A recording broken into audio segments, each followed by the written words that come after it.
Doctor साहब, जितना हम जानते हैं आपका जन्म उत्तर प्रदेश के कानपुर जिले में हुआ और बचपन भी वहीं गुजरा। जाहिर है आपकी प्रारंभिक पढ़ाई लिखाई भी वहीं हुई होगी। कानपुर शहर अपने आप में एक अनूठी संस्कृति रखता है। तो कल के हमारे टीचर ने कह दिया अगर तुम ऐसे करोगे then you are the loser. वही बहुत बड़ी बात है। तो you will suffer in the life. तो अब आप बताइए, अब हम लोग तो नमस्कार, जीवन की झलक कार्यक्रम में आप सबका स्वागत है। जीवन की झलक में हम आपको रूबरू कराते हैं उन जानी मानी हस्तियों से जिन्होंने किसी खास विधा में अपना परचम लहराया है। ऐसे ही एक नायाब मोती को आप सबके बीच आज हम लेकर आ रहे हैं। इनका जन्म उत्तर प्रदेश के कानपुर जिले में हुआ। इन्होंने कानपुर में ही शिक्षा हासिल की। एमएससी की पढ़ाई पूरी करते ही इनका विवाह हो गया, जहां इन्होंने 2 वर्ष ब्रसेल्स विश्वविद्यालय में शोध कार्य किया। इन्होंने विज्ञान, उद्यमिता, कला और आध्यात्मिकता के अनूठे संगम से अपनी एक अलग पहचान बनाई है। हम बात कर रहे हैं डॉक्टर रंजना श्रीवास्तव जी की, जिन्होंने कानपुर की गलियों से शुरू होकर ब्रसेल्स और अमेरिका तक अपनी वैज्ञानिक यात्रा को आगे बढ़ाया। केंद्रीय औषधि अनुसंधान संस्थान में कॉलरा और टीबी जैसे रोगों का शोध किया और एक बायोटिक स्टार्टअप की भी स्थापना की। इस विज्ञान के क्षेत्र से इतर भगवान राम की कथा को अपनी रेखा चित्र कला के माध्यम से जीवंत करने वाली डॉक्टर रंजना को ICMR और DBT, BIRAC, TIE जैसे प्रतिष्ठित संस्थानों ने सम्मानित किया है। उनकी यह प्रेरणादायक कहानी न केवल उनकी मेहनत और लगन को दर्शाती है, बल्कि यह भी दिखाती है कि कैसे आस्था और विज्ञान का साथ मिलकर असाधारण रास्ता बना सकते हैं। तो आइए शुरू करते हैं और जानते हैं उनकी इस अनूठी यात्रा के बारे में उन्हीं की जुबानी।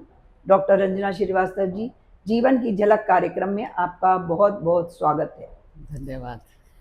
डॉक्टर साहब, जितना हम जानते हैं आपका जन्म उत्तर प्रदेश के कानपुर जिले में हुआ और बचपन भी वहीं गुजरा। जाहिर है आपकी प्रारंभिक पढ़ाई लिखाई भी वहीं हुई होगी। कानपुर शहर अपने आप में एक अनूठी संस्कृति रखता है। डॉक्टर साहब, हम ये जानना चाहेंगे कि बचपन की कोई ऐसी घटना जो आज भी आपके दिल में जिंदा हो और आप हमारे दर्शकों से शेयर करना चाहें।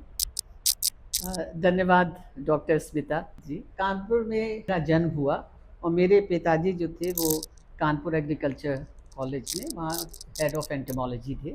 तो हम लोगों की प्रारंभिक शिक्षा और उच्च शिक्षा भी कानपुर में हुई। कुछ बचपन की बातें थी जिन्होंने इस दिशा में आने के लिए मुझे प्रेरणा दी, वो आज भी मेरे मन में जीवंत हैं। मेरे घर में हम लोग 6 भाई बहन थे और मेरे घर में बड़ा एकेडमिक एटमॉस्फेयर था और दूसरे कोई जेंडर बायस नहीं था। हम लोग 6 भाई बहनों में कोई ये नहीं था कि लड़की है या लड़का है।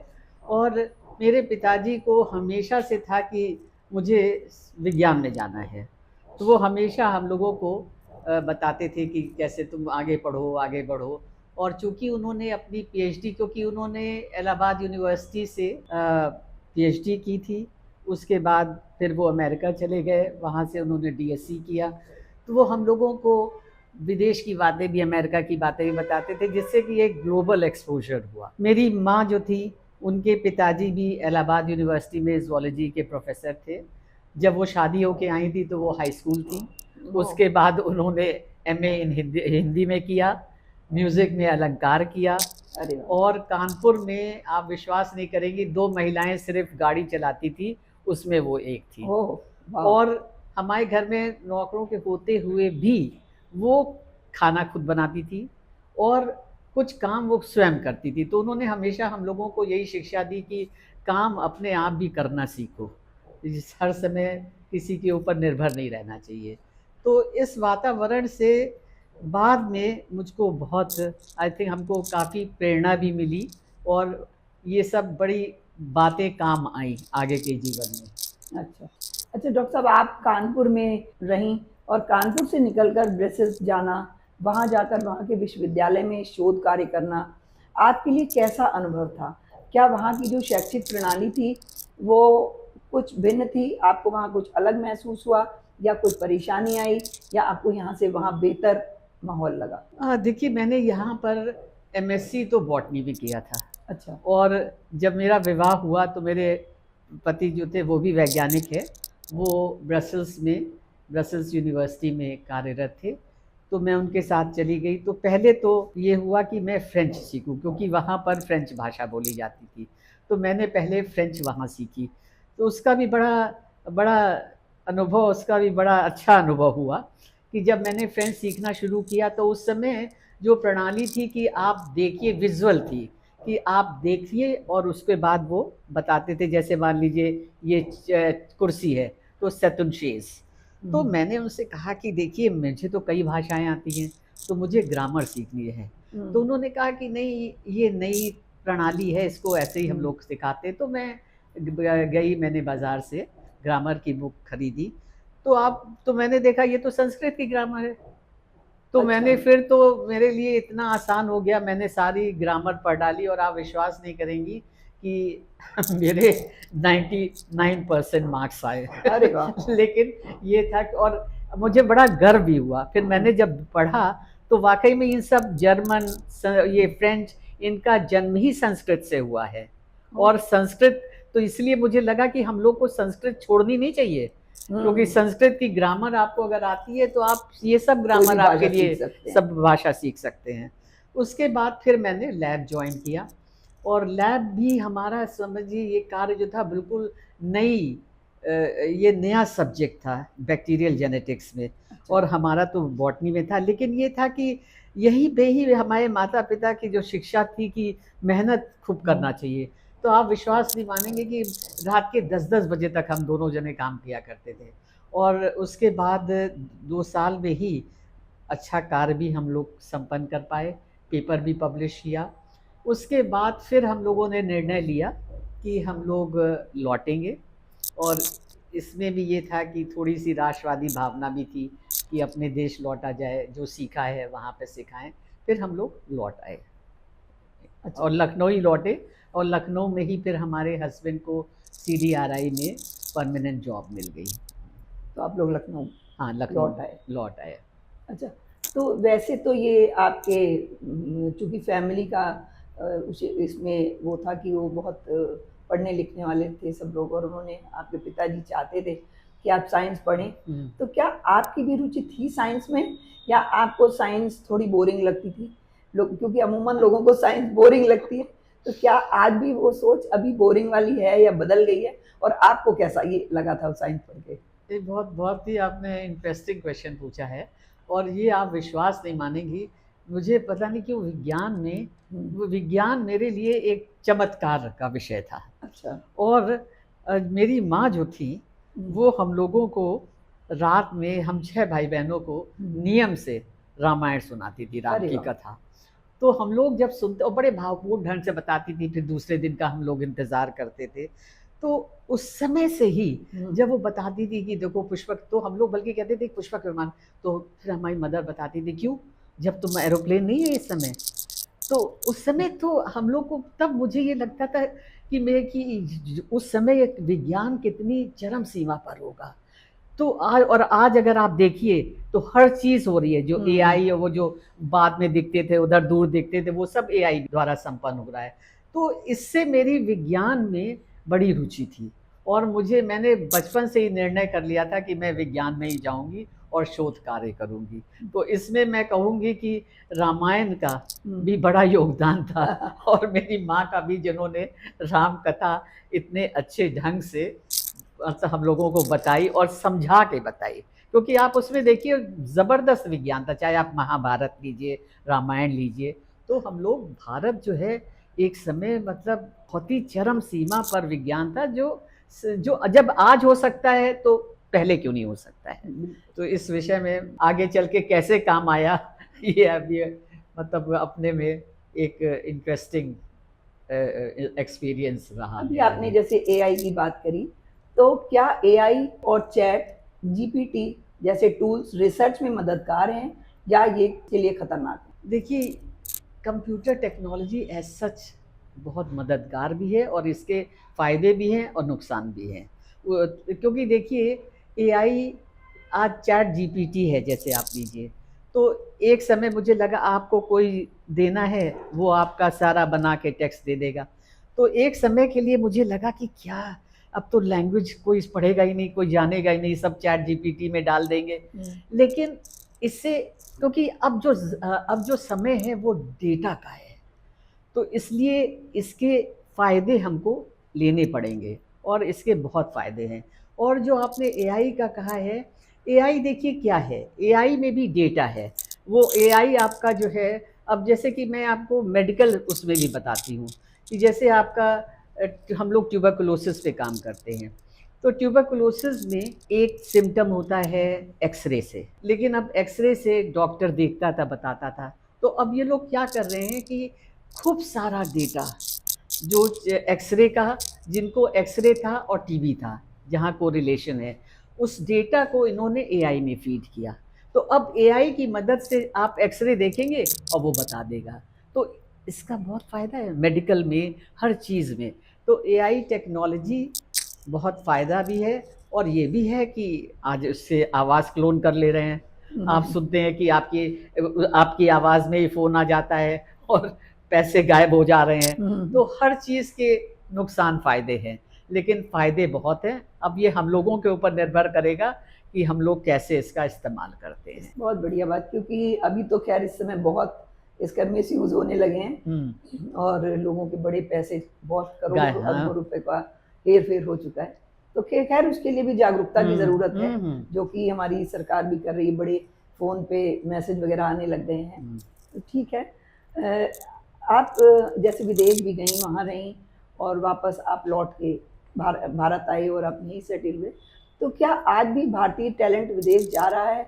अब लौट कर आएगा, आ रहे हैं लोग, आना पसंद कर रहे हैं, या लोग बाहर जाना ज़्यादा आपको क्या लगता है, लोगों को बाहर जाके रहना अच्छा है या वापस आके भारत में रहना अच्छा है? देखिए, क्योंकि आपके पास दोनों जगह का अनुभव। हाँ, देखिए, जिस समय मैं गई थी, उस समय भारत में उतनी सुविधाएं नहीं थी, विज्ञान की भी सुविधाएं नहीं थी।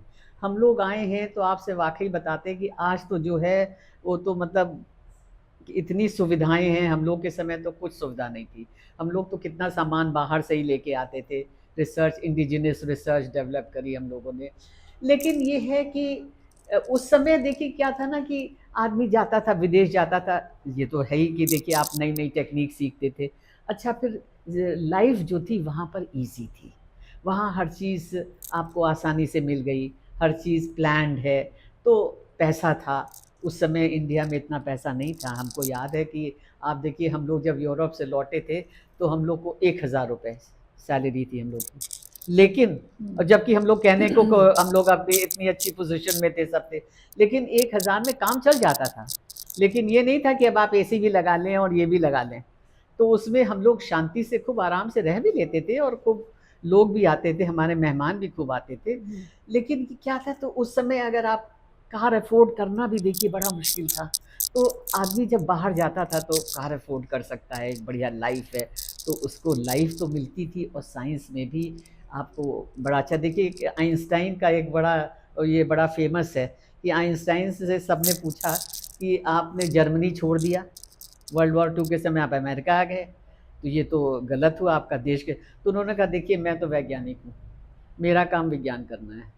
मैं ये लड़ाई ये पॉलिटिशियंस ने लड़ाई की है, वो जाने, मैं तो विज्ञान करता हूँ। लेकिन अब ये तो ठीक है, लेकिन देखिए अगर हम लोग सभी लोग चले जाएंगे तो कैसे फिर तो इसलिए उस समय था। लेकिन अब हम आपको बता रहे हैं कि मैंने अपने समय में ही देखा है कि अब इस समय तो सिचुएशन ये है कि खूब पैसा है और खूब टेक्निक्स आ गई हैं। हम लोग भी देखिए हर रोज साल ही जाते थे बाहर, लेकिन हम लोग जो टेक्निक सीख के आते थे, हम लोग अपने स्टूडेंट्स को सिखाते थे। आज सब के सब, अब ये बात दूसरी है कि सब के सब बाहर चले गए हैं लेकिन उसमें से आधे यहाँ भी आ गए हैं। लेकिन सब ने मतलब खूब सीखा और खूब अच्छा कर रहे हैं। तो इस समय मैं नहीं सोचती हूँ कि अब ब्रेन वाली इतनी समस्या है। और देखिए आपको मैं बता रही हूँ कि इस समय वहाँ की लाइफ भी इजी नहीं है। आप पॉलिटिकल और हर तरह से, तो जब आपके देश में है, तो जब यहाँ पैदा हुए हैं तो क्या परेशानी है, थोड़ी बहुत तो सब आदमी को आना ही चाहिए। तो मेरे हिसाब से तो अब कोई ऐसी समस्या नहीं है कि बाहर जाना पड़े।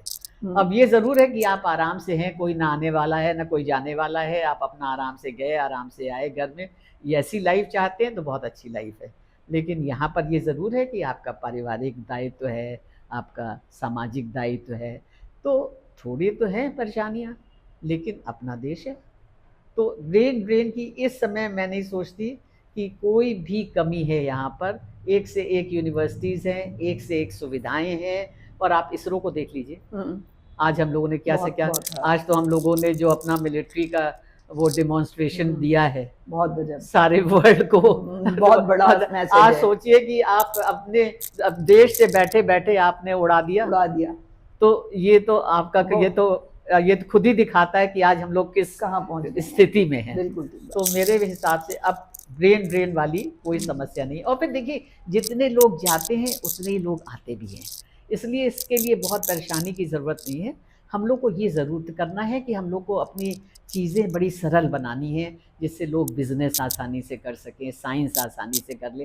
थोड़ी बहुत है कि जैसे कि कुछ आपके रेड टेपिज़्म है, ये सब है, लेकिन वो सब दूर हो जाएगा, है। इसलिए मेरे हिसाब से तो स्थिति मतलब बहुत बहुत बेहतर है। अब बेहतर है और इंडिया में रहना बहुत और इंडिया में बेहतर है। आपको क्या बहुत आराम है। आपकी क्या जितनी कारें यहाँ दौड़ रही हैं उतनी तो कहीं नहीं दौड़ रही हैं।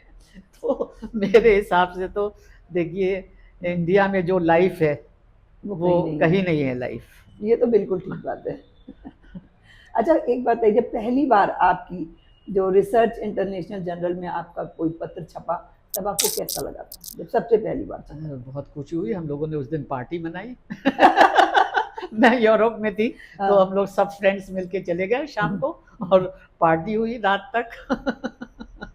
क्योंकि ये एक फर्स्ट एक्सपीरियंस था ना, तो एक स्टूडेंट का सबसे बड़ी तो यही होती है ना कि मेरा पेपर पब्लिश हो जाए। उस दिन बड़ा खूब जम के हम लोगों ने सेलिब्रेशन किया। अच्छा, आपने अपने प्रोफेशनल और परिवार की जिम्मेदारियों को कैसे संतुलन बनाया उसका? देखिए, ऐसा है कि अब ये संस्कार कह लीजिए या जो भी कह लीजिए, कि ये तो था कि मेरे दिमाग में हमेशा कि भाई परिवार का तो संभालना है।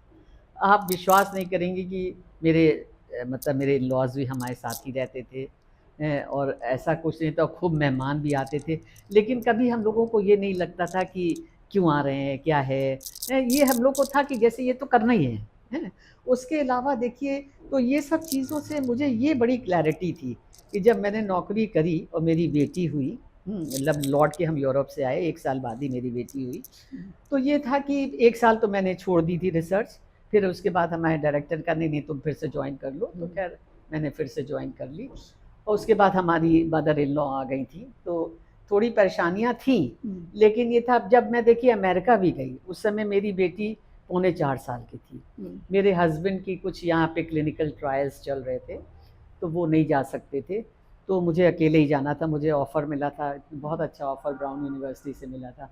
तो मैंने उनको लिखा, पहले एक जगह और था, मैंने उनका नहीं, यहाँ पे हम लोग वायरस से काम करते हैं, बच्चे को लाना ठीक नहीं है, तो मैंने मना कर दिया। फिर यहाँ पर आया तो मैंने उनको लिखा कि देखिए मैं तो अपनी बच्ची के संग आऊँ, तो अब क्योंकि मैंने कहा मैं छोड़ के नहीं आने वाली हूँ, या नहीं जाऊँगी या लेके जाऊँगी। तो उन्होंने कहा कि नहीं तुम आ जाओ, यहाँ पे हमारा फैकल्टी का वो डे केयर सेंटर है। और आप विश्वास नहीं मानेंगे, इतनी आसानी से 5 साल, फिर 2 साल बाद हमारे हस्बैंड भी आ गए। लेकिन मेरी बेटी भी समझिए कि हमको वहाँ से पिक करते थे, उसको डे केयर सेंटर से 5 बजे। उसके बाद हम लोग अपना घर गए। उसके बाद उसकी हमने एक मतलब डे केयर एक लेडी रख रखी थी जिनके यहाँ छोड़ देते थे, और 7 बजे के बाद अगर काम करते थे तो लैब लेके आ जाते थे। और मेरी लैब के सब लोग उतना उसको प्यार करते थे, मतलब वो वहीं बैठ के सबसे बातें करना। आजकल वो स्विट्ज़रलैंड में पोस्टेड है। उसने सब वहाँ पर ऐसा सीखा है। तो ये सिर्फ पॉसिबल हुआ कि ये क्लैरिटी मेरे को शुरू से थी कि मुझे बैलेंस रखना है। क्योंकि ये नहीं है कि आप काम ही कर रहे हैं तो आप ये नहीं कर रहे। और जब आप एक दृढ़ निश्चय कर लेते हैं ना, मैंने ये देखा है, तो उसी हिसाब से रास्ते भी बनते हैं। जब आप सोचते कि नहीं मैं कैसे करूँगी, तो आपके वैसे ही रास्ते भी बन जाएंगे। तो कुछ समय पहले हमारे इन लॉज नहीं थे साथ में, बाद में आए, तो उस समय भी कुछ मैनेज हो गया।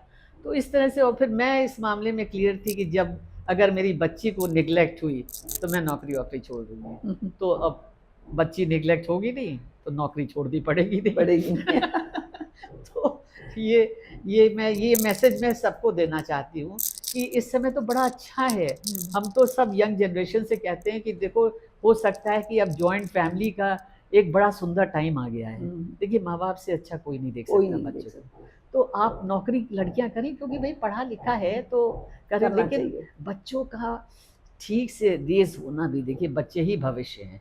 तो इस समय तो हम तो कहते हैं एक बहुत अच्छा मौका है, पेरेंट्स घर में रहें, एक ऐसा सामंजस्य बनाइए कि वो भी आराम से रहे। सब नीड बेस होता है, देखिए उनको उनकी ज़रूरत, उनको उनकी ज़रूरत, और आप अपना नौकरी भी करिए, बच्चे भी अच्छे से पलेंगे। आज देखिए ना, हम लोग को हमारी दादी नानी कितनी कहानियाँ सुनाती थी, मॉरल, कितनी मॉरल ट्रेनिंग तो वही हो जाती वही हो थी। जाती थी। आज क्या है, कुछ नहीं है।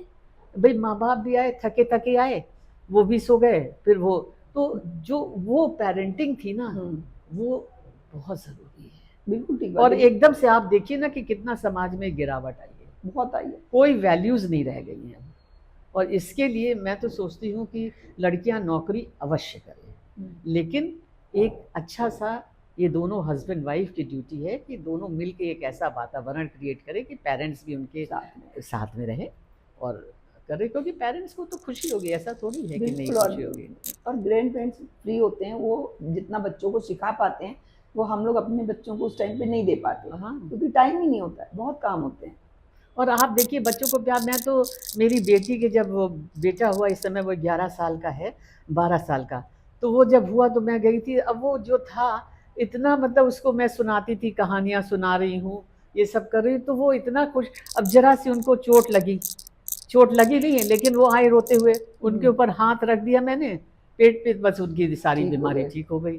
तो अब ये और कहीं नहीं मिल सकता है। तो इतना मुखरित बच्चे निकलते हैं ना, तो इसलिए ये बहुत ज़रूरी है। जैसे आज हमारा नाती कनाडा में है, उनका सुबह मैसेज आया, वॉइस मैसेज, कि नानी जैसे सूरज की पूजा की जाती है, रोज मैं जल देता हूँ, अभी 4-5 साल की, 6 साल की, वैसे क्या मून की भी पूजा कोई की जाती है? हाँ, बताइए। नहीं नहीं, सही आप कह रही हैं। देखिए, मैंने अपनी बेटी से भी कहा, जैसे मेरी बेटी, सब बच्चों को मैंने सिखाया था प्रबंधन, संकट हरण, ये सब, तो मैंने कहा तुमने सिखाया? कह ले, तो उसने, मेरे नाती, उसने सारा बताया। उसने कहा नहीं, देखिए मुझे प्रभसी नगर की ये सब काज सब आता है मुझको। मैंने कहा देखो ये ज़रूर बोलो। तो ये सब चीज़ें देखिए ना, बचपन में जो आप सीख लेंगे ना, वो माइंड में हमेशा आपके रहेगा। बस जाएगा। तो बचपन की शिक्षा जो है वो सिर्फ माँ बाप या नानी दादी से आती है, और ये बहुत बहुत आवश्यक है एक सुंदर समाज की स्थापना के लिए। अच्छा, आपने जैसे रिसर्च की, अमूमन लोग कहते हैं कि जब हम रिसर्च कर रहे थे तो हमें बहुत दिक्कत आई, हमारे गाइड ने हमें बहुत अच्छे, थोड़ा कंफर्टेबल नहीं रहे, तो क्या कभी ऐसा आपके साथ हुआ कि जानबूझ के आपकी रिसर्च को रोका गया हो या दबाया गया हो, या आपको कोई दिक्कत? देखिए, ये सब बातें सुनते तो हैं और होती भी हैं, ऐसा नहीं है, लेकिन मुझे कोई ऐसी दिक्कत आई नहीं।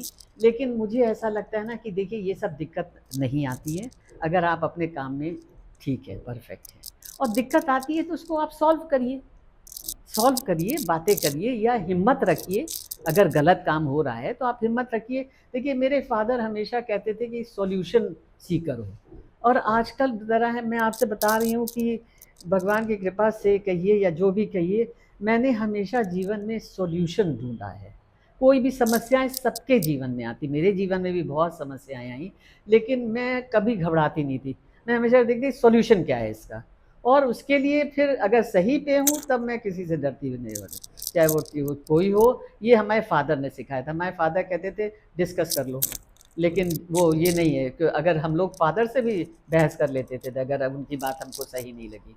तो इस विषय में मुझको यही कहना है कि देखिए, होती हैं परेशानियाँ, लेकिन परेशानी है तो उसको सॉल्व करो, छोड़ के भागो नहीं, या शिकायत कर रही हो, या लड़की होने का एडवांटेज लियो, या स्टूडेंट, जैसे कई कहते थे अरे बड़ा परेशान, क्यों परेशान कर रहे हैं आपको, उसका रास्ता ढूंढिए, उनसे बात करिए। कोई गलत काम अगर कर रहा है, अगर आप उसके सामने खड़े होकर बात करेंगे तो उसकी हिम्मत नहीं पड़ेगी। तो ऐसा नहीं, हमारे संग भी ऐसा नहीं था कि मौके आ सकते थे लेकिन आए नहीं, ऐसा कभी नहीं हुआ। आपने उनका सोल्यूशन निकाल लिया। नहीं, मैं तो सॉल्यूशन और जो सामने सामने बात जो मुझे ठीक लगा, मैंने तो अपने स्टूडेंट से भी मैं कहती थी कि देखो, अगर तुमको मैं प्रोटोकॉल एक दे रही हूँ, अगर तुमको इसमें बदलाव चाहिए, पढ़ के आओ और मुझको कन्विंस करो। क्योंकि इसका देखिए एक और बड़ा अच्छा वो है, एक अमेरिका में और मैंने यूरोप में ये सीखा, आई डोंट नो। अच्छा। ये बड़ा इंटरेस्टिंग है कि जब मैं फर्स्ट टाइम गई तो क्या हुआ कि हम लोग देखिए क्या है ना, हम लोग की शिक्षा बचपन से ऐसी है कि हम लोग कोई सवाल पूछेगा तो अगर हम हमेशा सोचेंगे हम जवाब दे दें, अगर हम ये कभी नहीं कहेंगे कि मुझे नहीं आता है, हैं? तो जब मैं वहाँ गई तो दो चीज़ें बड़ी इंटरेस्टिंग हुई। एक तो क्या हुआ कि जैसे उन्होंने पहुँचे, जब हम अमेरिका गए तो उन्होंने कहा कि भाई आपने क्या काम किया, लेक्चर दीजिए। तो मैंने लेक्चर दे रहे थे तो 2 लाइन हुई, तो उन्होंने कहा कि किसी ने फिर सवाल पूछा, अच्छा हम लोग क्या है ना, पूरा लेक्चर हो जाएगा तब सवाल पूछिए, तो आधे समय तो आप सवाल ही भूल जाते हैं या फिर लेक्चर ही नहीं सुनेंगे। तो मैंने कहा यार 3-4 के बाद मैंने कहा कि भैया पहले first will you listen then ask question. तो उसका नो, आई हैवंट अंडरस्टूड। अब जब मुझे समझ ही नहीं आया तो मैं आगे कैसे पढ़ूँ?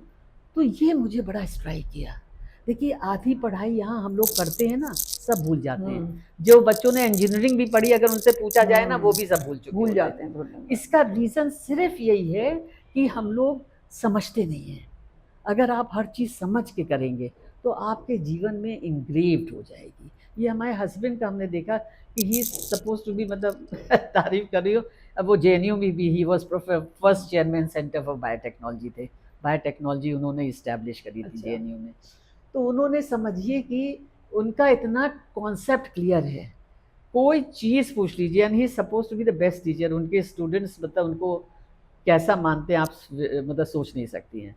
तो ये है ना कि मुझको एक तो ये मुझे बड़ी अच्छी बात लगी। तो इसीलिए मैं अपने स्टूडेंट से भी कहती थी अगर नहीं समझ आ रहा है मुझे टोको, मुझे रोको बीच में और समझो, और फिर उसके बाद फिर हमको भी समझाओ। और दूसरा हमने क्या देखा ना कि जैसे कोई बात हुई तो उन्होंने कहा आई डोंट नो, तो मुझे बड़ा ताज्जुब हुआ। हमने कहा यार ये लोग तो बड़े मतलब लोग कुछ नहीं आता है लेकिन मैंने इसकी बड़ी वैल्यू देखी। जब आप कहते हैं ना आई डोंट नो, तो आप फिर और पढ़ने की कोशिश करते हैं।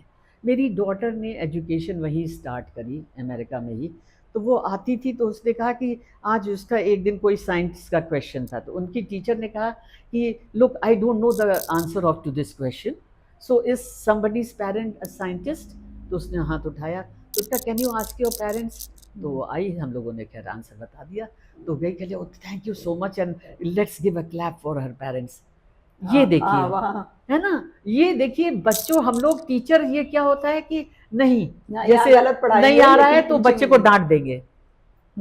है अभी आपको हम अब क्या बताएं, मतलब कहना नहीं चाहिए, लेकिन आपको एक बड़ी इंटरेस्टिंग बात सुनाते हैं। हमारी बेटी, अब मैं नहीं बताऊंगी किस कॉलेज स्कूल में थी लेकिन वो उसको महाभारत रामायण की कहानियां तो सब पता थी। तो एक दिन उनकी टीचर बता रही थी कि धृतराष्ट्र वाइफ कुंती।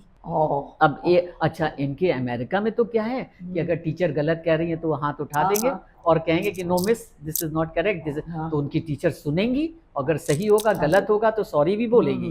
तो उसने हाथ उठा दिया। तो उन्होंने कहा कि यस राधा, उन्होंने कहा कि no, Dhritarashtra wife was Gandhari and not Kunti. तो उन्होंने 1 मिनट चुप रही, उनका थैंक यू।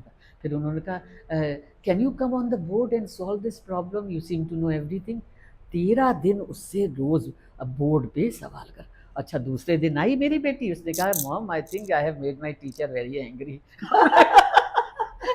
तो मैंने कहा क्यों? कहने की नहीं, अब बताओ, उन्होंने कहा धृतराष्ट्र वाइफ कुंती, तो मैंने उनको बता दिया धृतराष्ट्र वाइफ वाज गांधारी है। तो मैंने कहा कोई बात नहीं, मैंने उसको डांटा नहीं, लेकिन मतलब बता रहे हैं ना कि ये हम लोगों को सीखना है कि टीचर का मतलब तो वो आई डोंट नो, वो गलत नहीं सोचना चाहिए। और ये मैंने अपने स्टूडेंट्स को भी सिखाया। हम तो उनसे भी कह देते थे भाई कोई सवाल, हमने कहा जाओ लाइब्रेरी में पढ़ो, मैं भी पढ़ूंगी।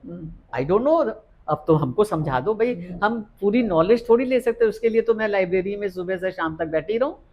तो ये इसने, हमारे स्टूडेंट्स भी कहते हैं कि इसने हम लोग को बड़ा इससे हम लोग तो बिल्कुल और पढ़े और मतलब कि मजबूत बने। और जब आप आई डोंट नो समझेंगे तभी आप पता करेंगे ना। एग्जैक्टली।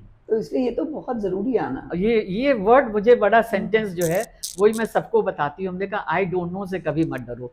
ये नॉलेज की समझो एक दरवाज़ा है दरवाज़ा है। जो कि खुलेगा जब, तब तुम और पढ़ोगे और जानोगे और अच्छी तरह पढ़ोगे। तो ये बहुत बड़ी बात हमें आपने, तो बहुत छोटी बड़ा मैसेज दिया है हमारे दर्शकों को आपने।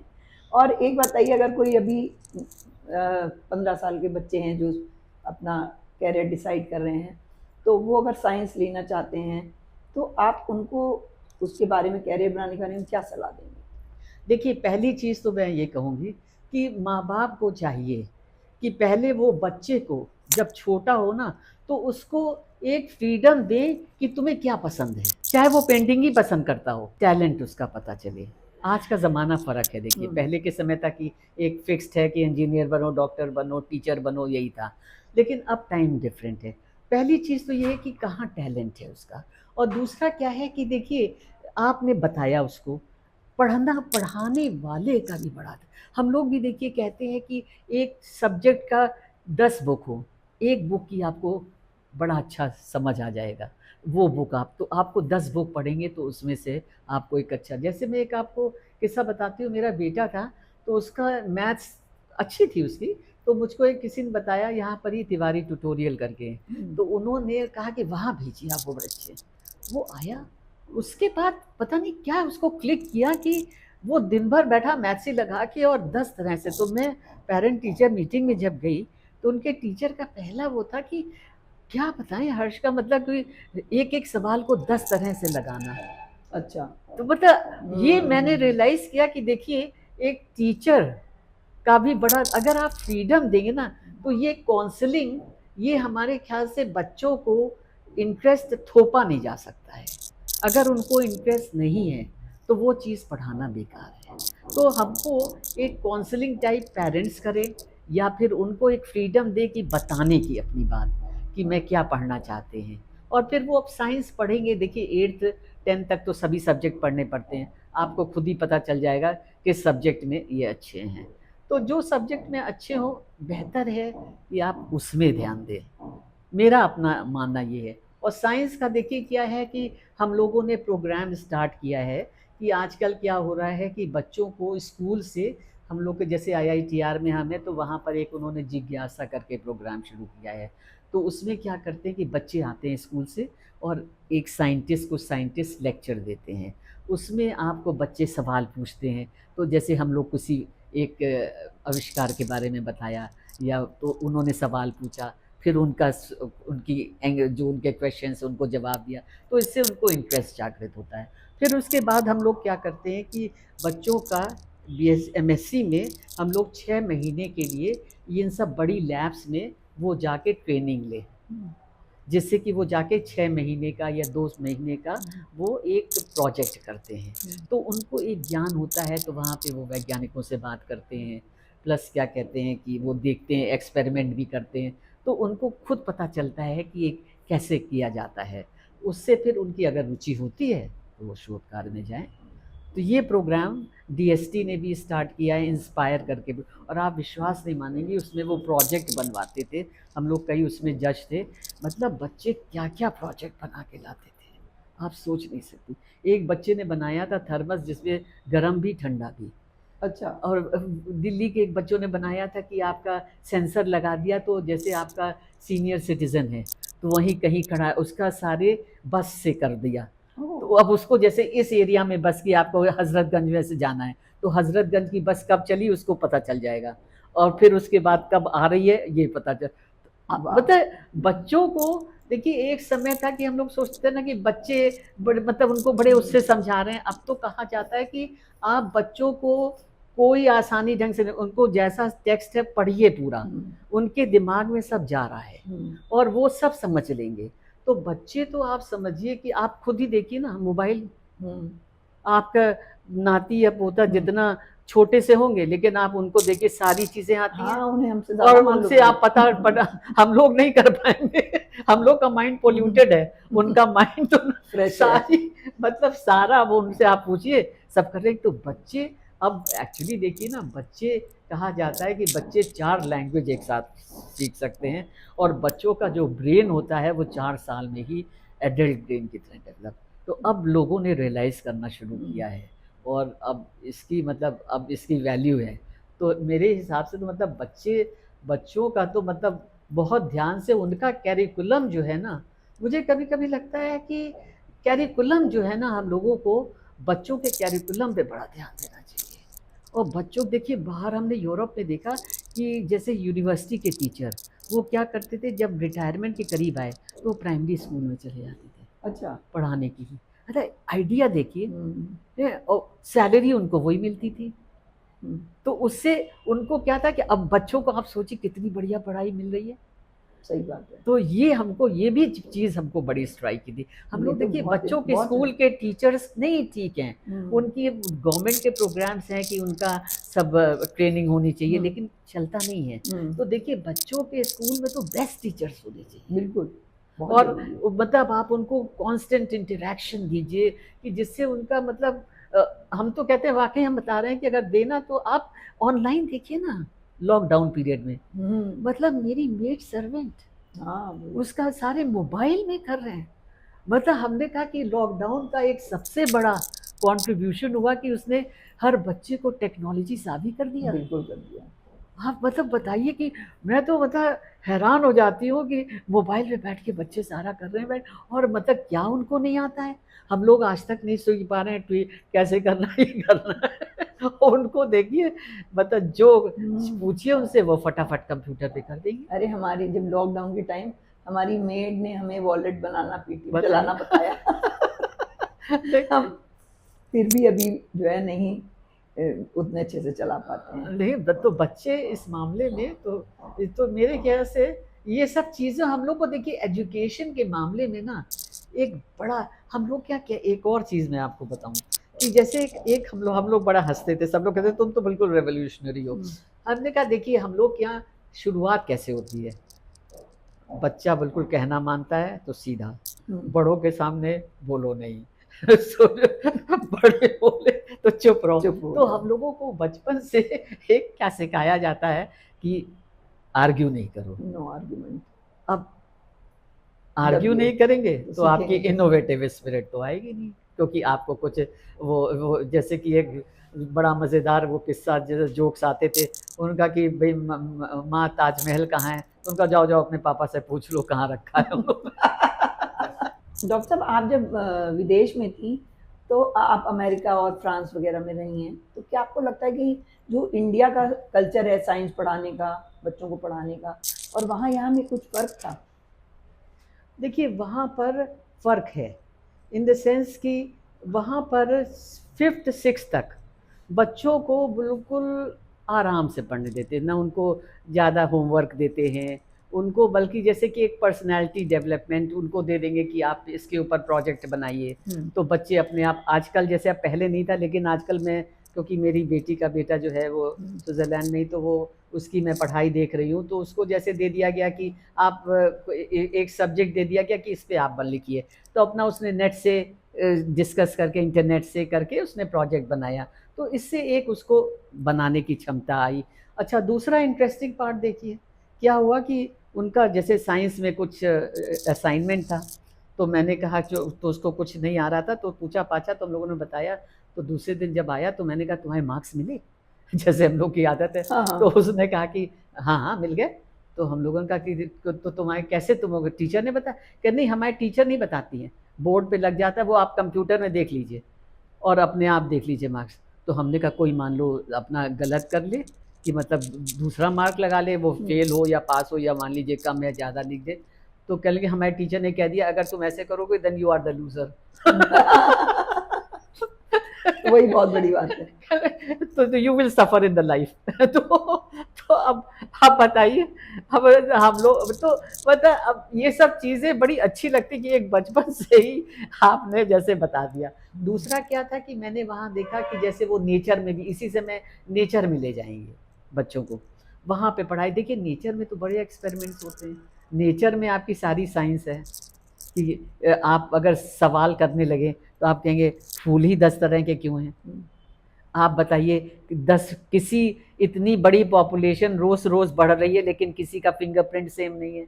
आप सोच सकती हैं कभी? बिल्कुल। बताइए, मतलब इससे बढ़ के क्या? कोई दो आदमी सेम नहीं है, कोई दो, मतलब नेचर में अगर आदमी देखने लगे ना तो सारी साइंस तो वही है। तो जो उस नेचर को देखता है वही साइंस डेवलप उसी।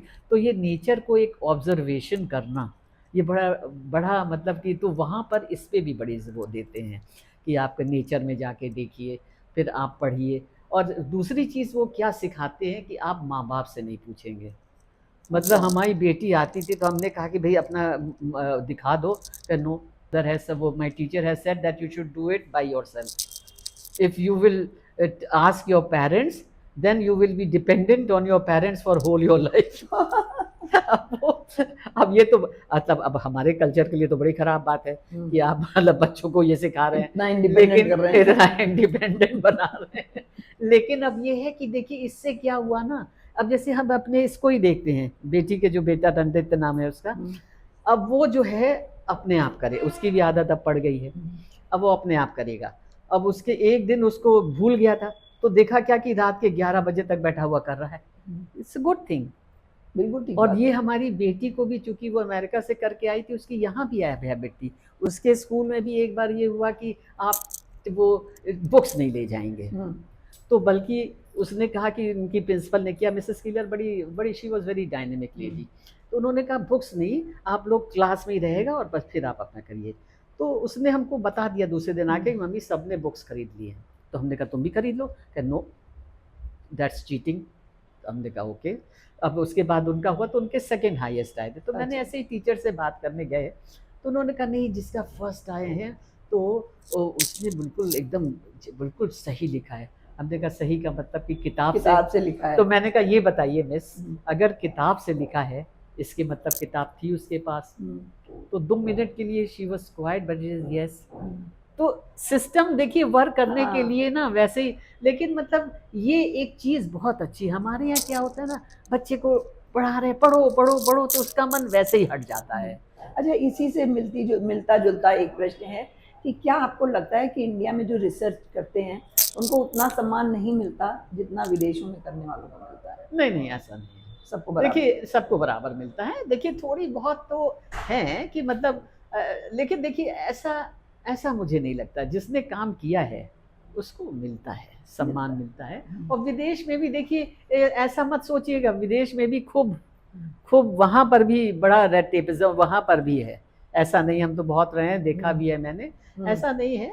इंडिया में थोड़ा सा होता है कि जैसे अब वो कई लड़के रहते हैं कि हेड ऑफ द डिपार्टमेंट जैसे कि नहीं हमको फ्रीडम दे रहे हैं या हमको, लेकिन अब सिचुएशन काफ़ी बदल रही है, सब जगह दिक्कत है। ऐसा नहीं। आज की दुनिया में कौन सा साइंटिफिक इनोवेशन आपको सबसे ज़्यादा रोमांचित करता है? देखिए सबसे ज़्यादा रोमांचित तो मतलब ये है कि मैं जैसे कि अपने मेडिकल फील्ड में देखूंगी, हम तो देखते हैं कि क्या ज़बरदस्त, आप देखिए ना कि मेडिकल में इंस्ट्रूमेंटेशन ने कमाल कर दिया है। आप देखिए ना कि रोबोटिक सर्जरी, टेलीस्कोपिक सर्जरी, मतलब आप कि आज बताइए गॉल ब्लैडर का स्टोन हो तो आपने टेलीस्कोपिकली कुछ करने की जरूरत नहीं, वहीं से सारे ब्लास्ट कर दिए।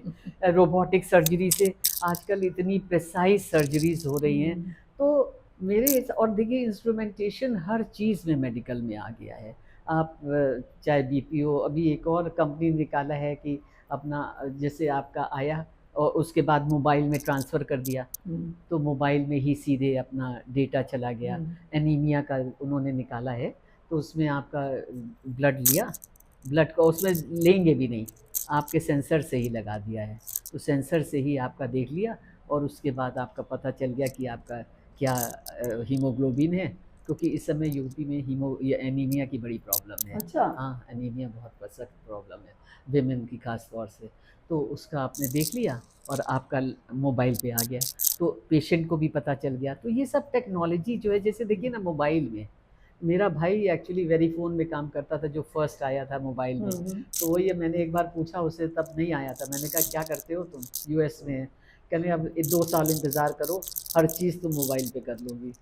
देखिए हो ही रही है। आज म्यूजिक सोचिए, जो वो उसने स्टीव जॉब ने कहा था, तो एक बताइए छोटे से उसमें सारी म्यूजिक, तो मतलब हाँ इस टेक्नोलॉजी तो कहाँ जा रही है, अब तो मतलब सोच ही नहीं सकते, मोबाइल से आप क्या नहीं कर पहले लेंगे। टाइप करना पड़ता था, वो भी नहीं है, बोल दो हो जाता है।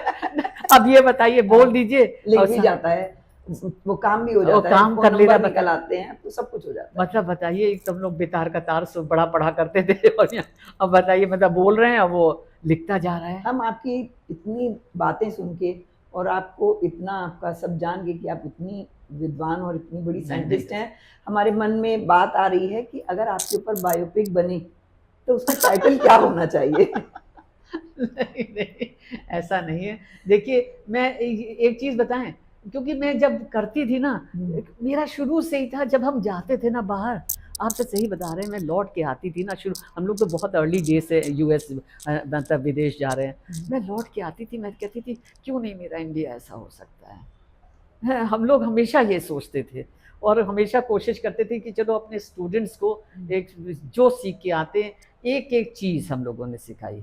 हम लोगों ने ये नहीं रखा कि ये मत सिखाओ वो मत सिखाओ। हमारे फादर कहते थे कि if you want to become an emperor, make kings. अगर अपने में सारी नॉलेज रखोगे तो वहीं के वहीं रह जाओगे।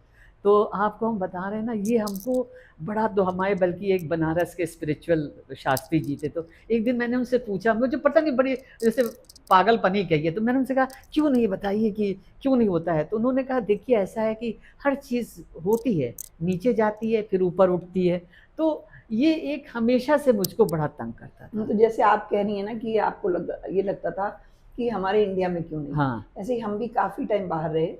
तो जब हम बाहर गए तो हमने लाइसेंस लिया, हम ड्राइविंग इंडिया में भी करते थे, तो वहाँ जाके हमने लाइसेंस अप्लाई करा। तो जब हमें तो लगता था कि हम 30-35 साल से गाड़ी चला रहे हैं, तो हम तो एक्सपर्ट हैं। हमने जब वहाँ ड्राइविंग का टेस्ट दिया तो थोड़ी दूर जाने के बाद उसने कह दिया यू आर फेल। हाँ यू फेल। तो मेरे थोड़ी देर तो समझ ही में नहीं आया क्यों, और फेल इसलिए हो गए थे कि जो डिवाइडिंग लाइन थी उस पर टायर टच हो गया था। तो उसके बाद हमें ये लगा कि फिर मिला, उसके नेक्स्ट एग्ज़ाम हमने फिर दिया, फिर हमने वहाँ लाइसेंस भी लिया, हमने गाड़ी भी चलाई। लेकिन हमारे मन में ये आया कि हमारे इंडिया में तो गाड़ी ऑन ऑफ करना सीखते हैं और चलाना शुरू कर देते हैं, सीखते भी नहीं हैं। तो जब हम वहाँ से लौटे काफ़ी वर्षों बाद, तो हम सोशल वर्क भी करते हैं, तो हमने एक अभियान चलाया, सड़क सुरक्षा जागरूकता अभियान। अच्छा। और वो हम चला रहे हैं पिछले 3-4 सालों से, जब से हम आए हैं। उसमें हमने करोड़ों बच्चों को स्कूलों में जाकर वेरी गुड ट्रेन किया है, जिसमें हमारे साथ ट्रैफिक पुलिस के लोग भी जाते हैं, टीसीएस और होंडा के लोग भी जाते हैं, और उनको काफ़ी अच्छी ट्रेनिंग देते मतलब हैं। बहुत, आई थिंक बहुत बढ़िया काम आप कर रही हैं, सही बता रहे हैं। तो ये हमारा चल रहा है, पिछले साल हमें ट्रैफिक डिपार्टमेंट ने सम्मानित भी किया अच्छा इसके लिए। अच्छा, अरे वेरी नाइस। तो बस हम भी यही चाहते हैं कि हमारा भारत भी कुछ कहीं पीछे ना रहे। पीछे तो नहीं है, बेशक हमारे यहाँ जो साइंटिस्ट हैं, जो लोग हैं, जो एजुकेशन है, वही सब बाहर जाके काम कर रहे हैं। लेकिन और क्या, जो थोड़ी बहुत कमी है, हम चाहते हैं उन्हें भी हम लोग मिल के। हाँ और क्या, आप बताइए ना, कैलिफोर्निया सिलिकॉन वैली क्या है। हाँ, सारे आईआईटीएंस ही तो बैठे हैं। बिल्कुल। नहीं देखिए, जो आपने कहा ना, बहुत अच्छी बात। देखिए ट्रैफिक, अगर ये बच्चों के दिमाग में, बट कोई देखिए ड्राइविंग टेस्ट नहीं पास, मैंने भी अमेरिका में सीखी। हमारे फादर के पास गाड़ी थी, लेकिन हम लोग के ड्राइवर नहीं सीखी। वहाँ गए तो मैंने सीखी, तो वो सीधे चलाइए। मैंने 15 दिन बाद मैंने उसका, यार थोड़ा सा इधर उधर चलाना सिखाओ। अब उसकी वैल्यू रियलाइज की बाद में हमने, क्योंकि वहाँ तो स्ट्रेट आपको चलाना है। लेकिन फिर ड्राइविंग टेस्ट हुआ, ड्राइविंग टेस्ट में सारे सिग्नल्स ये सब तो पता चले करे, तो ये बहुत अच्छी चीज़ आपने करी है। एक बहुत ही मज़ेदार बात थी कि हमारे इंडिया में अगर आप कहीं जा रहे हैं और बगल से कोई लेन आ रही है, तो आप पहले ही ब्रेक लगाएंगे, क्योंकि भैया पता नहीं कौन निकल आए। तो वो इतने सालों से तो अभ्यास हो गया ना कि जहाँ सड़क आगे आ रही है तो ऑटोमेटिक ब्रेक जो है वो प्रेस हो जाता था। और वो वहाँ पे कहें कि अरे आप दूसरों पर भरोसा रखिए, कॉन्फिडेंस रखिए। और हम सोचते थे अगर हमने दूसरे पे कॉन्फिडेंस रखा तो गाड़ी रुकनी है। नहीं, आप ये देखिए, ओवरटेक हमेशा राइट साइड से करना चाहिए। अब हमारे हस्बैंड जो है वो पूरा गाड़ी चला जाएंगे बिना हॉर्न बजाए। हम कहते बिना हॉर्न बजाए यहाँ नहीं चल सकता है। अब वो कहें क्यों बाएं से क्यों निकला। अब वो यहाँ पे किसी को पता ही नहीं है कि तुम्हें सिर्फ दाहिने हाथ से ओवरटेक करना है, और ये सिर्फ इसलिए है कि जो आप कह रही है ना, टेस्ट प्रॉपर नहीं होता है आपको। ये हम लोग को, और ये अगर बच्चों को आ जाएगा ना, बच्चे बड़े वो होते हैं, मतलब कि ऑब्स्टिनेट होते हैं। अगर वो सीखने उनको पड़ेगी तो वो मतलब फिर वो गलती नहीं करेंगे, कि उनको पता होना चाहिए कि कितना भाई लाइफ और ये सब very nice, I think that's a very good initiative. केंद्रीय औषधि अनुसंधान संस्थान सीडीआरआई में कार्य करते हुए आपने कॉलरा और टीबी के जीवाणुओं पर शोध किया। इस क्षेत्र में आपने जो सफलता पाई उसे पाकर आपको कैसा महसूस हुआ? नहीं, ये हमारा बहुत सेटिस्फाइंग पीरियड रहा है, जिसे कहते हैं, वाकई कहते हैं कि एक साइंटिफिक हंगर जिसे कहते हैं ना, वो उसने मेरी सेटिस्फाइड की। और हम लोगों ने एक कार्य किया जिसको कि अभी हमने आप बाद में एक स्टार्टअप भी हम लोगों ने खोला, तो उस वो हम लोग टीबी पे काम कर रहे थे। अच्छा।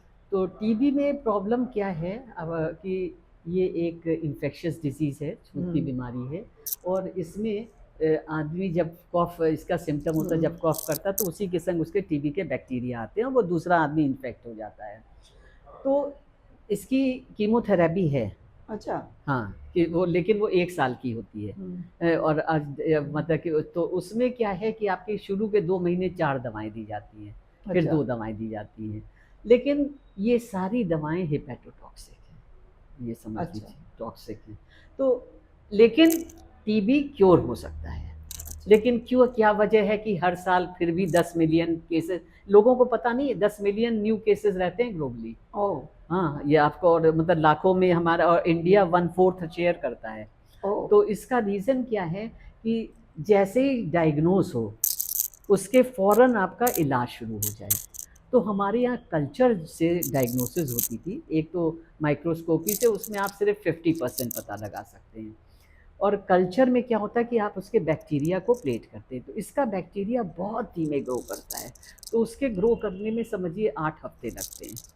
8 हफ्ते आप वेट कर रहे हैं, उस बीच ये आदमी इन्फेक्ट कर रहा है। तो ज़रूरत क्या है कि आप इस गैप को कम करें कि अच्छा। जैसे डायग्नोस हो, तुरंत कफ पता चल आया, जाए। फ़ौरन आपको पता चल जाए 24 घंटे के अंदर, और आप ट्रीटमेंट स्टार्ट। तो हम लोग इसी पे काम कर रहे थे। तो हम लोगों ने तो कल्चर, बैक्टीरिया तो बहुत धीमे ग्रो करता है, तो हम लोगों ने डीएनए लिया। डीएनए जो अंदर हम लोग के, जिसके जो भी सारा गाइड करता है क्या बनेगा शरीर में, क्या नहीं बनेगा। तो उस डीएनए में हम लोगों ने, बहुत बड़ा डीएनए होता है, जिससे एक छोटा पीस निकाला जो सिर्फ माइकोबैक्टीरियम ट्यूबरकुलोसिस जो जीवाणु है, सिर्फ उसी में मिले। क्यों, ये बहुत बड़ी रिसर्च है, समझ लीजिए। अच्छा। क्योंकि आपके हज़ारों लाखों करोड़ों हैं जीवाणु, और सब में डीएनए है, और सब में मतलब एक साथ मिलते भी हैं, तो इतना छोटा पाना बड़ा मुश्किल का काम होता है। लेकिन हम लोगों ने एक छोटा सा पीस मिला काफ़ी रिसर्च के बाद, उसको हम लोगों ने फिर डेवलप किया है। तो अब हम लोग उसके सहारे जो है, अगर हमने पेशेंट का जैसे क्लिनिकल सैंपल, या जैसे स्प्यूटम में आता है, जब आपका कफ करता है तो स्प्यूटम में बैग, तो स्प्यूटम को निकालते हैं, उससे डीएनए आइसोलेट करते हैं, उसके बाद हमारा टेस्ट लगाएंगे अगर, तो आपको 20 मिनट के अंदर पता चल अच्छा। जाएगा। हाँ, वेरी ये अभी हम लोगों ने, एक हम लोग का हुआ है, इसका हम लोगों ने पेटेंट भी लिया है। अच्छा, तो ये तो आप लोगों का बहुत बड़ा योगदान इस समाज के लिए है। हाँ, इसको हम लोगों ने एक्चुअली, ये हम लोगों ने करा था, उसके बाद फिर हम लोगों ने क्या किया कि एक स्टार्टअप खोली। डॉक्टर साहब, आईसीएमआर द्वारा आपके कार्य को सम्मानित किया गया। उस सम्मान के पीछे की कहानी और उस पल को आप कैसे याद करती हैं? आईसीएमआर में हमारे इसी कार्य को, उसमें हम लोगों ने, जब मैं अमेरिका गई थी तो मैंने वहाँ पर एक नई टेक्नोलॉजी आई थी, क्लोनिंग, जिसमें कि आप इसकी जीन्स जो हैं दूसरे में डाल सकती हैं। तो ये मतलब उस समय कंप्यूटर और ये क्लोनिंग टेक्नोलॉजी, समझिए इसने रिवॉल्यूशन ला दिया है। अच्छा। अब डीएनए, आप किसी का भी डीएनए दूसरे में डाल सकती हैं, पता अच्छा। लगा सकती हैं।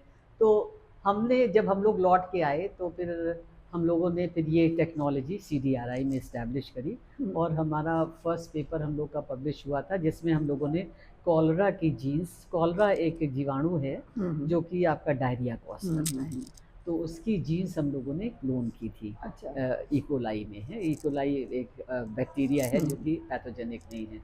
तो उसके लिए ये हमको आईसीएमआर का अवार्ड मिला था। उस अवार्ड मिलेगा तो खुशी तो होगी। फिर आपको लगता है ना कि इतनी मेहनत करी तो उसका एक फल मिलता है, तो अच्छा तो लगता ही है, और आगे आगे के लिए प्रोत्साहन मिलता है। अच्छा डॉक्टर साहब, हमने सुना है कि आपने अपनी एक बायोटेक कंपनी भी शुरू की है। आपके मन में ये विचार कैसे आया और इस यात्रा को आप किन चुनौतियों का इस यात्रा में आपको कौन कौन सी चुनौतियां सामने आई? देखिए ऐसा था कि हम लोग क्या क्या है कि ये स्टार्टअप कल्चर जो है ये बहुत बाद में आया है। ये अमेरिका में स्टार्टअप कल्चर हम आपको बता रहे हैं 78 से शुरू हो गया था, जब हम वहाँ पोस्ट डॉक कर रहे थे। उस समय फर्स्ट बायोटेक कंपनी जेनेंटेक आई थी, अच्छा। जिसमें कि उन्होंने जो इंसुलिन ह्यूमन इंसुलिन जीन को क्लोन किया था अच्छा। इकोलाई में। इसको मैं थोड़ा सा बताती हूँ कि देखिए जैसे इंसुलिन दिया जाता है ना, तो वो पहले क्या करते थे कि शीप का, भेड़ के पैंक्रियास का अच्छा से निकालते थे। भाई आपका ह्यूमन से तो निकालेंगे नहीं, तो उसके लिए पैंक्रियास निकालना पड़ेगा। तो उसके लिए वो भेड़ की शीप वो बड़ी क्लोज है डीएनए सीक्वेंस में, थोड़ा सा डिफरेंस है बस कुछ बेसिस में। तो वो उसके जरा से साइड इफेक्ट्स आते थे।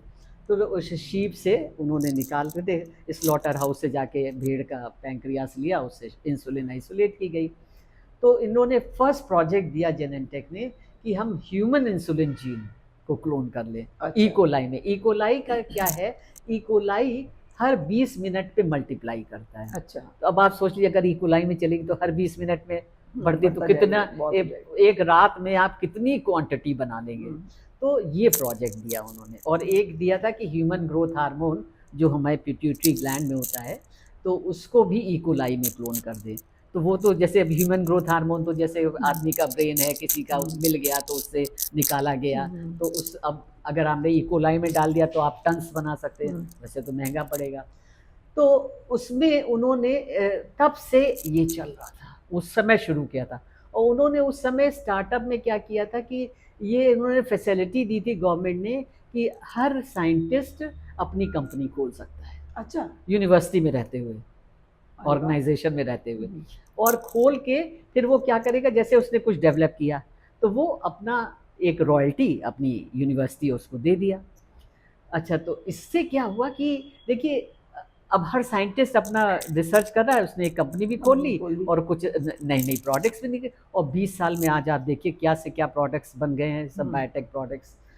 हम लोग क्या क्या हुआ ना कि हम लोग क्या बहुत बाद में, हमारे रिटायरमेंट के पहले हमारे एक आया कि आप 3 साल के लिए आपकी नौकरी सुरक्षित रहेगी, आप स्टार्टअप खोल लीजिए और फिर 3 साल बाद अगर नहीं भी चलता है तब आप वापस आ जाइए और आपकी जॉब सुरक्षित रहेगी। लेकिन बायोलॉजी में हमारा इंस्ट्रूमेंट्स का काम होता है। अब हम 3 साल अपनी लैब छोड़ दें तो हमारे तो इंस्ट्रूमेंट्स कहाँ जाएंगे, ये नहीं चलता है। तो इसलिए हम लोगों ने फिर जब मैंने आपको टीवी वाला बताया ना, तो हम लोगों ने सीक्वेंस आइडेंटिफाई किया था, तो वो टीवी में ही है। तो उसके हम लोगों ने कुछ प्लेटफॉर्म डेवलप किए थे कि कैसे डिटेक्ट किया जाए, लेकिन वो उसका कुछ ठीक ढंग से हो नहीं पाया था।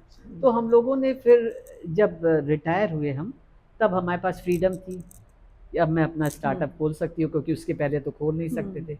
तो हम लोगों ने स्टार्टअप खोली, हमने, हमारे हस्बैंड ने, और एक हमारा स्टूडेंट भी था जो कि हमारे संग जिसने टीवी पे काम किया था। तो हम लोगों ने मिलकर स्टार्टअप खोली और हम लोगों ने डिपार्टमेंट ऑफ बायोटेक्नोलॉजी ने हम लोगों को ग्रांट दी, बायरैक ने। तो उसमें उन्होंने करीब 40 लाख के करीब ग्रांट दी हम लोगों को। उसमें हम लोगों ने कहा कि हम लोग ऐसा डेवलप करेंगे जो बहुत जल्दी बिल्कुल एक्यूरेट हो और रैपिड हो, जैसे हमने बताया ना कि रैपिड क्यों ज़रूरी है। उसी में हम लोगों ने ये ऐसे टेस्ट डेवलप किया। तो स्टार्टअप तो अब इसको बोलना, देखिए अब आज देखिए स्टार्टअप का कल्चर क्या आ गया है। मोदी जी ने तो बिल्कुल स्टार्टअप को, और कितनी मतलब कंपनीज आ गई हैं और कितना सब नया नया इन्वेंशंस हो रहे हैं, लेकिन ये अब आया है, उस समय नहीं था। तो हम लोगों ने स्टार्टअप में देखिए स्टार्टअप खोलने के लिए ना आपको एक रिस्क टेकिंग एबिलिटी होनी चाहिए कि आप खतरा मोल ले सकें, क्योंकि हो सकता है कि आपकी ना चले, चल जाए, लेकिन आपको उसके लिए एक बड़ा दृढ़ निश्चय और एक अच्छा आइडिया, क्योंकि बहुत अच्छे प्रोग्राम डेवलप किए हैं गवर्नमेंट ऑफ इंडिया ने, जिसमें कि आप कुछ हैं जिसमें कि एक अब नया आइडिया लाइए, नए आइडिया को कैसे आपने एक एक्सपेरिमेंट में कन्वर्ट किया, फिर कैसे आपने कमर्शलाइज किया, फिर कैसे आप प्रोडक्ट लाए। तो हम लोगों ने जैसे सीक्वेंस आइडेंटिफाई किया, फिर उसको हम लोगों ने कैसे डिटेक्ट करेंगे, अब कैसे उसको किट में, अभी अब हम लोग का एक कंपनी को भी ट्रांसफ़र हो गया है, तो वो कमर्शियलाइज देखिए अभी करेंगे। तक तो आपने अपने वैज्ञानिक उसकी बात की, लेकिन इस के अलावा भी आपका एक बहुत बड़ा पक्ष है, हम उससे भी अपने दर्शकों को रूबरू कराना चाहेंगे, जो कि बहुत महत्वपूर्ण है। भगवान राम की कथा को पेंसिल और पानी के रंगों से कागज पर उतारने का अनुभव कैसा रहा आपका? और आपकी पहली पुस्तक, आपने जो पुस्तक लिखी, उसको लिखने की प्रेरणा कहाँ से मिली? एक तरफ वैज्ञानिक और एक तरफ इतना आध्यात्मिक होना, ये दो पक्ष अपने आप में चमत्कार है। देखिए ऐसा है ना कि जैसा मैंने बताया ना कि मेरी माँ रोज़ रात में कहानी सुनाती थी, तो सुनते-सुनते हम लोग के दिमाग में बिल्कुल जैसे कि कंठस्थ और वो अंकित हो गई थी बिल्कुल।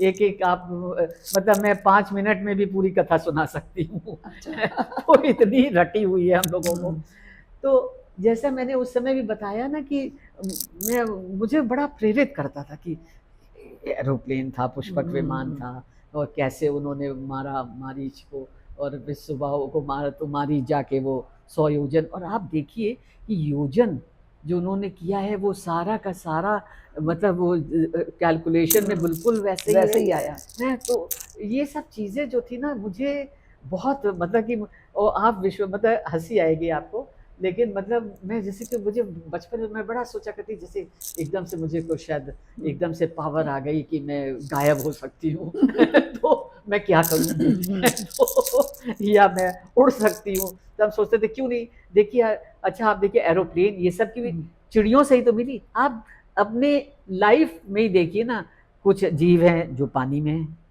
कुछ जीव है जो पानी और उसमें रह सकते हैं ज़मीन में, कुछ है जो उड़ रहे हैं।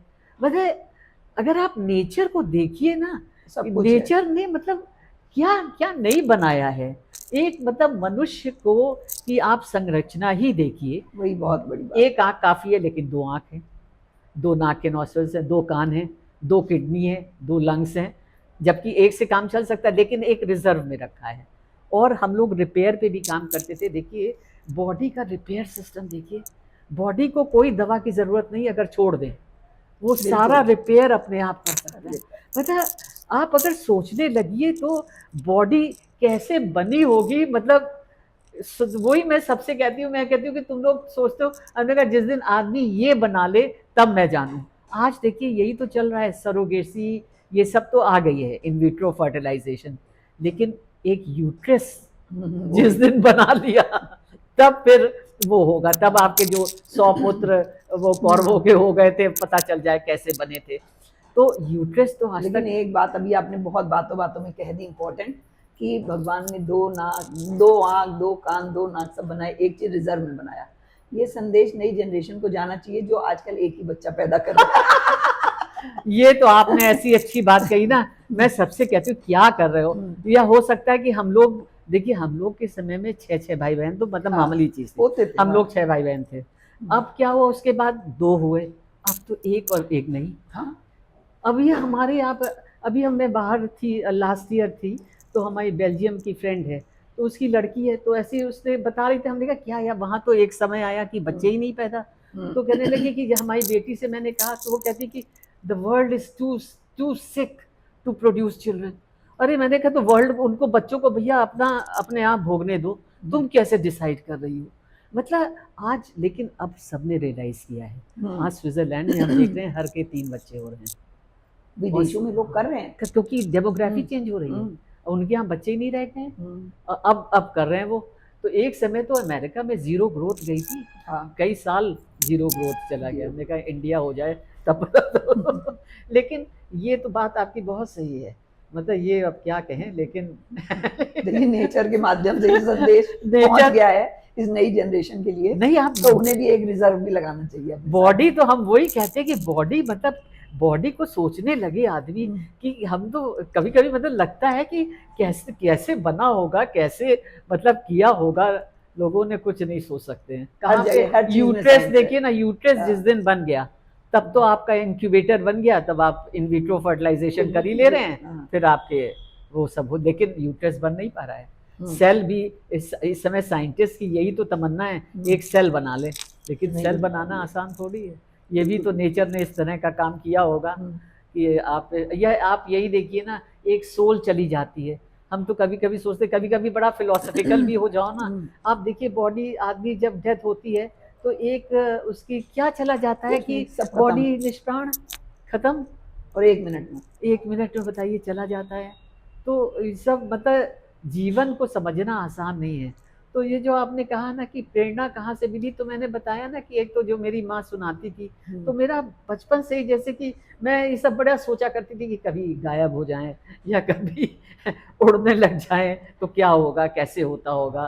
तो ये सब चीज़ों ने ही शायद इनोवेटिव स्पिरिट को हमारे अंदर जागृत किया। इसीलिए मैं सोचती हूँ कि बच्चों को, क्योंकि देखिए ये हमारा इतिहास है, ये माइथोलॉजी नहीं है कि एक कहानी मनगढ़ंत कहानी, इसके मतलब ये हुआ था। हाँ। तो ये बहुत बच्चों को भी जानना चाहिए कि हमारा तुम किस किस क्या क्या तुम्हारा इतिहास था, क्या तुम्हारा धर्म था, कि क्या क्या चीज़ें थी। उससे आज वर्ल्ड पूरा प्रेरणा ले रहा है। आज आपकी यूरोपियन यूनिवर्सिटी में सब जगह संस्कृत है, यूनिवर्सिटी में, हमारे यहाँ संस्कृत को गायब कर कोई रहे हैं, पढ़ता नहीं।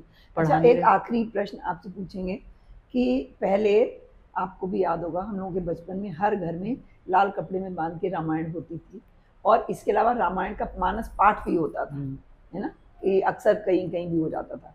लेकिन अब वो देखने को नहीं मिलता, सुनने को नहीं मिलता, और बहुत से नए घर ऐसे भी होंगे नई जनरेशन के जिनके घर में रामायण होगी ही नहीं।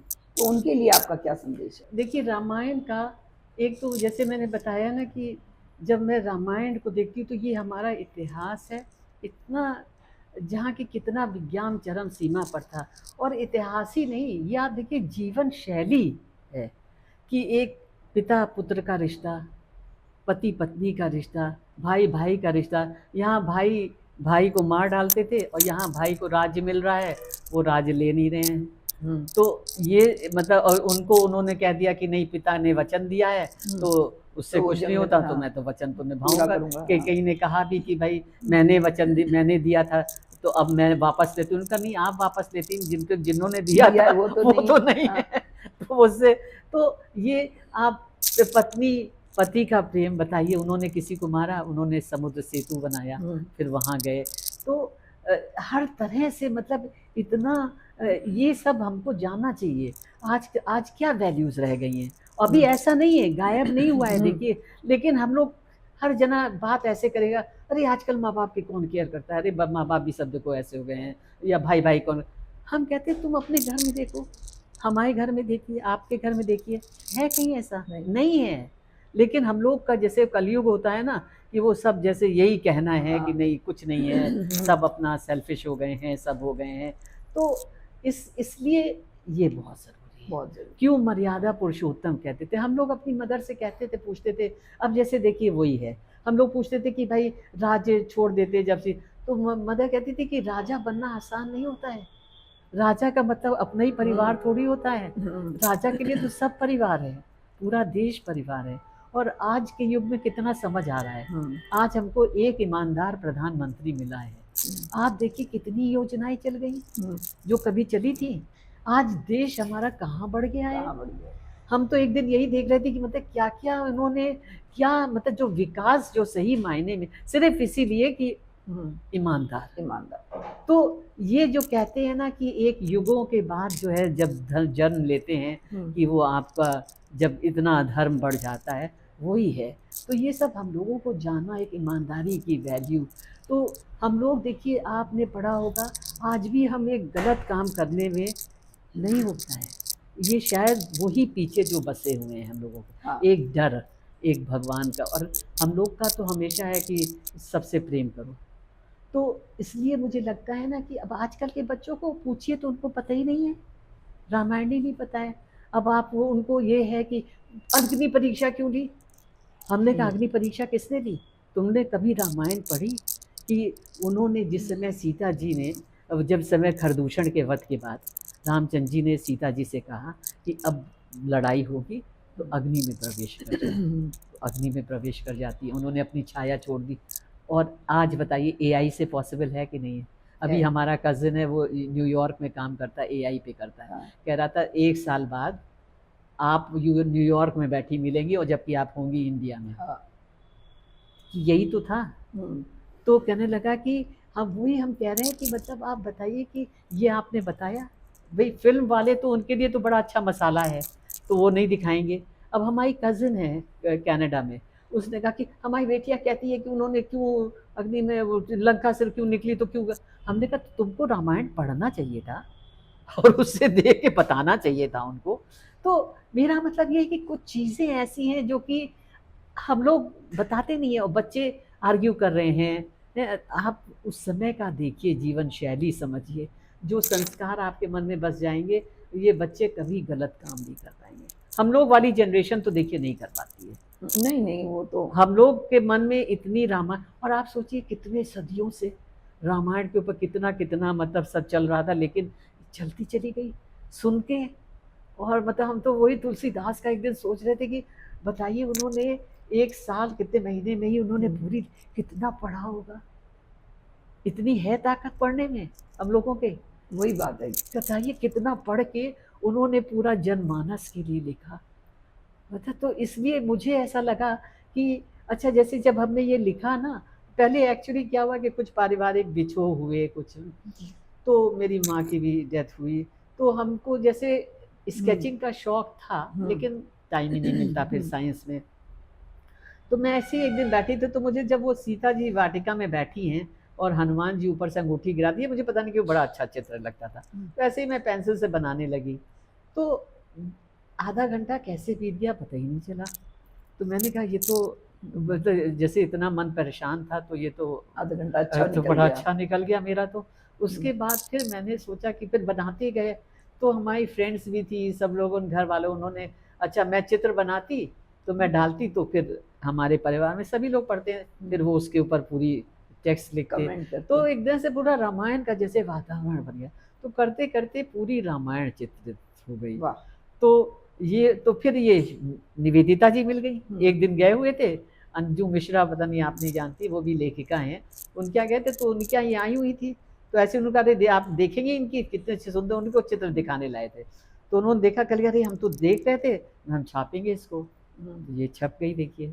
उसके बाद फिर हमारे फ्रेंड्स जो बाहर थे, उन्होंने कहा कि इंग्लिश वर्जन भी बनाओ ना, तो मैंने इंग्लिश वर्जन भी मैंने बना दिया है। अच्छा। तो मेरा इसका एक और पर्पज़ ये था, इसने मुझे बड़ी शांति दी।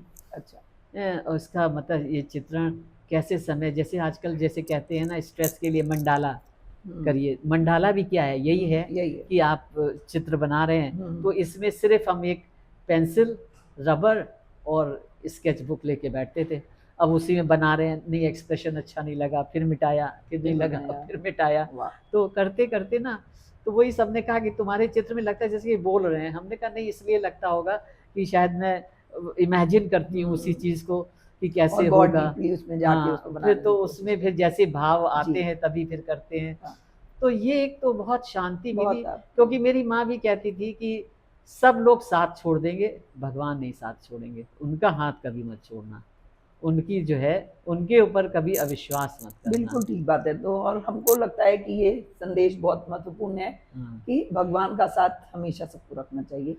और इसी के साथ आपको हम बहुत बहुत धन्यवाद, आप हमारे कार्यक्रम में आई और इतनी महत्वपूर्ण बातें आपने बताई, जो सुन के हमारे दर्शकों को बहुत सारी जानकारी मिलेगी और उनको बहुत लाभ भी होगा। आपने बहुत खाली विज्ञान की नहीं, विदेश के बारे में, वहाँ की पढ़ाई के बारे में आपने बहुत सारी महत्वपूर्ण, ये हमें लगता है कि हमारे जो दर्शक हैं वो इस कार्यक्रम का पूरा पूरा लाभ उठाएंगे। तो बहुत नमस्कार, बहुत बहुत धन्यवाद डॉक्टर साहब, बहुत बहुत ही आपने समय निकाला अपना बहुमूल्य। और ये डॉक्टर साहब की किताब है, हमें लगता है हमारे दर्शक भी इसे देखेंगे। ये हमारे ये डॉक्टर साहब की किताब है, ये इन्होंने बनाई है, देखिए बहुत बढ़िया है। ये बच्चों के लिए तो बहुत ही बढ़िया है, इससे आजकल के बच्चे रामायण के बारे में बहुत कुछ जानेंगे। और डॉक्टर साहब एक बात बताएं, हम आपको जानते नहीं थे, लेकिन ये पुस्तक हमने खरीद के अपने नाती के लिए भेजी है। अच्छा, कनाडा। चलिए बहुत अच्छा लगा।